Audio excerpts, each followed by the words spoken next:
तो दोस्तों पिछले 2 दिनों में भारत की तरफ से यूएनएससी को लेकर एक मोर्चा खोल दिया है। सबसे पहले हमारे विदेश मंत्री जो इस समय गयाना के विजिट पर गए हुए हैं, वहां से उन्होंने यूएनएससी के लिए एक कड़ा संदेश दिया और कहा कि आप लोग 80 सालों से वीटो पावर को एंजॉय कर रहे हैं और यूएनएससी के अंदर नए सुधार नहीं ला रहे हैं, नए सदस्यों को भर्ती नहीं कर रहे हैं।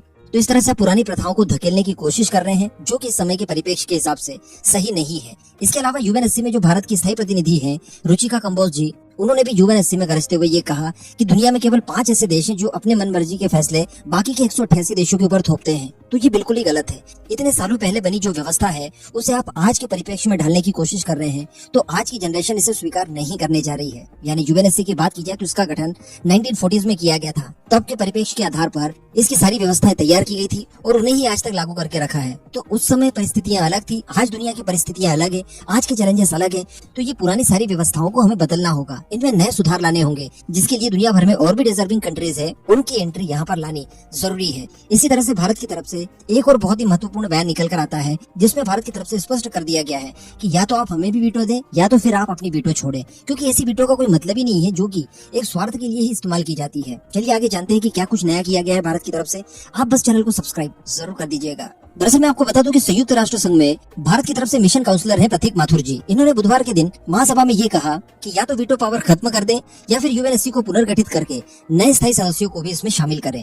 दरअसल मैं आपको बता दूं कि जब भी यूएनएससी की पुनर्गठन की बात की जाती है तो ये स्थायी सदस्य कुछ देशों की एंट्री के लिए सहमत तो होते हैं, लेकिन यहाँ पर ये लोग ये नहीं चाहते कि इन्हें भी, यानी जो नए सदस्य शामिल होंगे, इन्हें भी वीटो पावर दिया जाए, और ये लोग इस बात का विरोध करते हैं। तो इस बात के जवाब में भी माथुर साहब ने कहा कि हमारे विचार में नए सदस्यों को वीटो पावर का अधिकार विस्तारित परिषद की प्रभावशालिता पर कोई प्रतिकूल प्रभाव नहीं पड़ेगा। इसके आगे माथुर साहब ने ये भी कहा कि जैसा कि अफ्रीकी भाइयों ने कहा कि यह राज्यों की संप्रभुता समानता की अवधारणा के खिलाफ है और केवल द्वितीय विश्व युद्ध के बाद की मानसिकता को कायम रखने का एक मोर्चा बन चुका है। यानी वर्ल्ड वॉर 2 के बाद ही यूएनएससी का गठन किया गया था। इस वजह से उस समय जो परिस्थितियां थी उन्हीं के आधार पर सारी व्यवस्थाओं को किया गया। इसी के साथ साथ माथुर साहब ने यहाँ पर अफ्रीकी देशों की भी सदस्यता के बारे में सैद्धांतिक रूप से समर्थन करते हुए वीटो पावर की मांग की।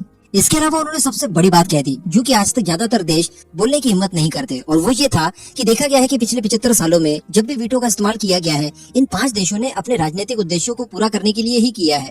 कहने का मतलब अपनी खुद की जागीर समझकर वीटो पावर का इस्तेमाल ये 5 देश करते हैं, तो इसका कोई औचित्य नहीं बनता और ये संस्था इतनी विश्वास पात्र इस वजह से नहीं रही है। तो या तो आप इसे पुनर्गठित करके नए सदस्यों को लीजिए, उन्हें वीटो पावर दीजिए, या फिर सभी की वीटो पावर समाप्त कर दीजिए। इसके अतिरिक्त यूएनएससी में वीटो के इस्तेमाल को लेकर जो महासभा आयोजित की गई थी, यहाँ पर जम्मू एंड कश्मीर का भी मुद्दा उठाया गया। तो इसको लेकर भी माथुर साहब की तरफ से कहा गया कि जम्मू कश्मीर हो, लद्दाख हो, ये तीनों ही केंद्र शासित प्रदेश हैं और भारत के अभिन्न अंग हैं। किसी भी देश द्वारा दी गई गलत सूचना, बयानबाजी या फिर दुष्प्रचार का इस तथ्य को बदल नहीं सकता। तो अल्टीमेटली भारत की तरफ से कह दिया गया है कि देखिए ये सब हमारी टेरिटरी है, अभिन्न अंग है हमारे भारत का, और इनको अलग करने संबंधित जो अलग अलग तथ्य वगैरह दिए जाते हैं, ये सारी कुछ चीजें प्रोपोगेंडा है और भ्रामक तथ्यों के अलावा कुछ और नहीं है। तो इनके ऊपर ध्यान ना दिया जाए। तो अल्टीमेटली भारत की तरफ से यहाँ पर अपना पक्ष बहुत मजबूती से रखा गया है। अगर इन फ्यूचर इस तरह की कोई इवेंट होती है जिसमें यूएनएससी का पुनर्गठन किया जाए, नए सदस्यों को शामिल किया जाए और उन्हें वीटो पावर वगैरह दिया जाए, तो इसमें भारत एक देश जरूर हो सकता है। और अगर ये सारी चीजें की जाती है तो इसमें सबसे बड़ा योगदान भी भारत का ही होगा।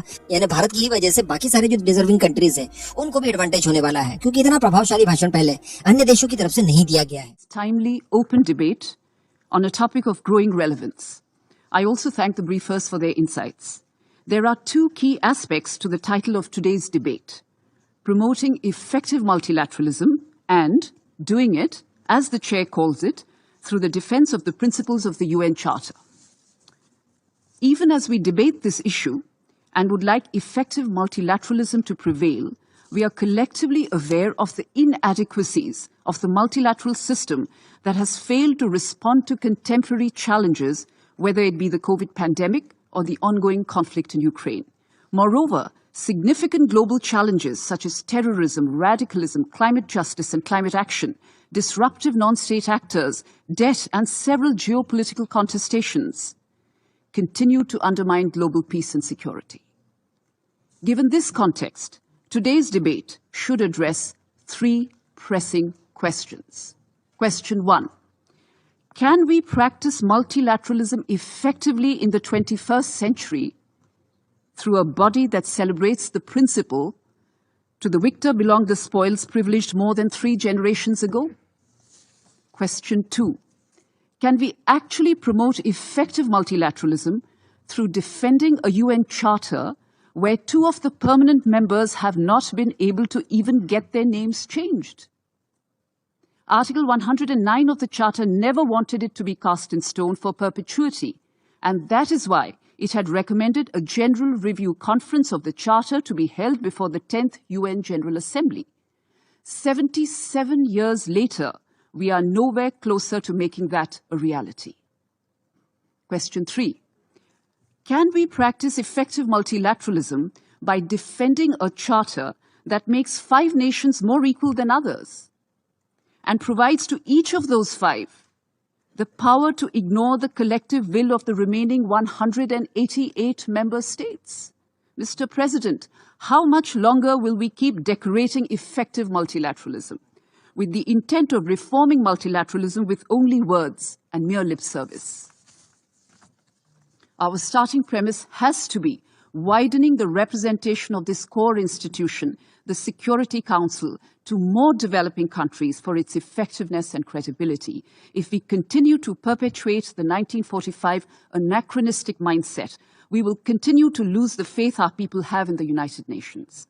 India was a founding signatory to the UN Charter when it was signed on 26 June 1945 in San Francisco. 77 years later, when we see the world's largest democracy along with entire continents of Africa and Latin America being kept out of global decision-making, we rightly call for a major course correction. In this regard, I am happy to note that the recent report of the UNSC's High-Level Advisory Board on Effective Multilateralism has recognized the inevitability of reform of the Security Council and has called for a renewed effort in that direction. To quote from the report, the Summit of the Future is an opportunity to reaffirm our common commitment to the UN Charter and announce a Charter Review Conference focused on Security Council reform. Unquote. This past September, the UNGA had heard a similar call for reform from more than 70 global leaders. As my External Affairs Minister had said in this Council's open debate on 14 December 2022, and I quote, "Our common agenda and the Summit of the Future will only deliver results if they respond to the growing calls for reformed multilateralism. Reform is the need of the day, and I am confident that the Global South especially shares India's determination to persevere." Unquote. Multilateral institutions, Mr. President, rarely die. They simply fade into irrelevance. Once upon a time, there was a very long distance between the model UN role play in colleges and universities and the real world. Is that distance shrinking?